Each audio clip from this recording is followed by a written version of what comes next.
packing empathy and a pair of cats. My one-way flight towards change. Right now, as you read this, I'm in the air, literally, suspended in that minimal space between the familiar and the foreign, crossing the invisible lines that mark not just countries, but chapters. 2 suitcases, 2 carry-ons, 2 cats, me and my partner. This isn't a sprint away from something, it's a walk towards something new. And contrary to what some might assume, I don't dislike where I'm from. I feel deeply for the U.S., for the people navigating its increasingly jagged terrain. The truth is, change is happening all around us. And for someone like me, neurodivergent, routine-oriented, soothed by predictability, that kind of change isn't just hard. It's seismic. But here's the twist. I'm choosing change on my own terms. I've never been to Spain before, not physically, but I've walked its streets in virtual reality. I've studied its rhythms like a student preparing for the biggest test of their life.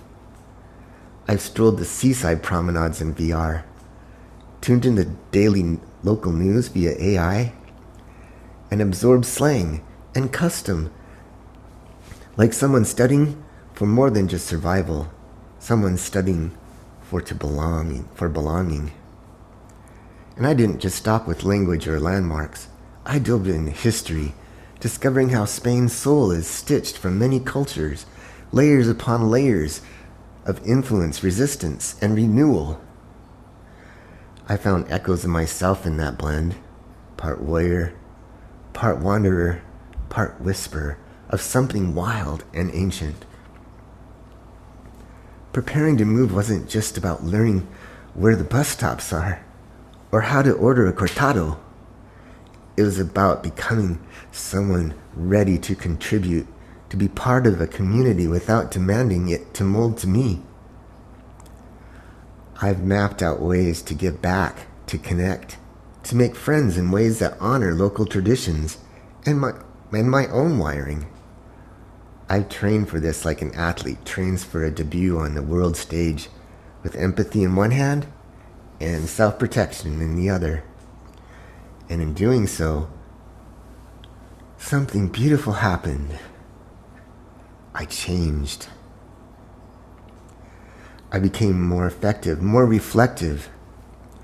I learned how to pack light, not just in my suitcase, but in my soul. The clutter of fear, the old stories about limitations, they got left behind with the excess clothes and furniture.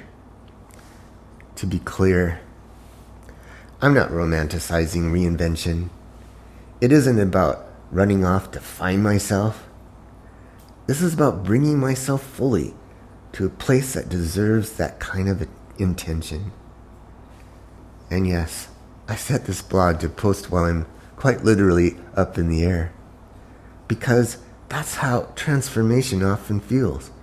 Floating, vulnerable, exhilarating.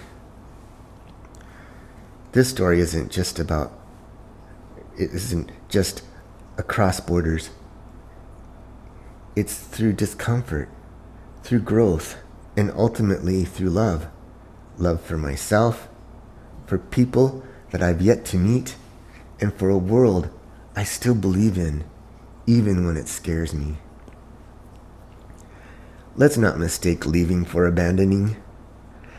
And let's never confuse fear with failure. For those of us who thrive on routine, change isn't a weakness. It's a feat of courage. And I've got 2 cats curled up under my seat to prove it. This is OddlyRobbie.